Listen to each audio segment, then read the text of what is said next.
So let me start off by saying that I'm not a huge fan of survival games. I often prefer a more casual experience, so the fact that Grounded had a lot of custom settings baked into it was really helpful because I was able to create the world with the parameters that I wanted to. So I wouldn't have my character starve from food starvation, and I wouldn't have weapons break on me and stuff like that. But I think that the biggest appeal to a lot of people is going to be the graphical style, because the idea that you've been shrunk down and the entire game takes place in the backyard with ants and spiders being your enemies really makes Grounded stand out from other survival games. Exploring is actually a lot of fun because progression is done extremely well. So for example, you can't explore the poison area until you end up getting the gas mask, but in order to get the gas mask, you have to collect materials from this area, so on and so forth. The game continuously ends up throwing content blockers in your way to prevent you from progressing through it too quickly. But then the late game kind of opens up a little bit by not forcing you to go out of your way to get these things.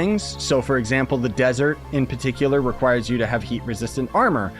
Or you can go in there at night and then you don't overheat. Stuff like that really just goes a long way in dragging out the gameplay, but in a good way that makes the player feel rewarded for grinding the materials. Now, some negative points I'll say about the game is that the combat is a bit clunky, and I really hate the crafting UI. It's just not good. But those are small issues in the face of what the game does right. I'm really glad I played through Grounded with my friends. I don't think I would have even gotten close to the amount of playtime that I have on this game if I played it solo. And honestly, I gotta give a shout out to Gamepass because that's how all of us ended up playing the game. We've also got some new content coming to Grounded in September, which is going to end up being the final update that is going to bring the game to 1.0. Gonna be adding a whole bunch of new content, but also a ending to the game, which is really cool, and I can't wait.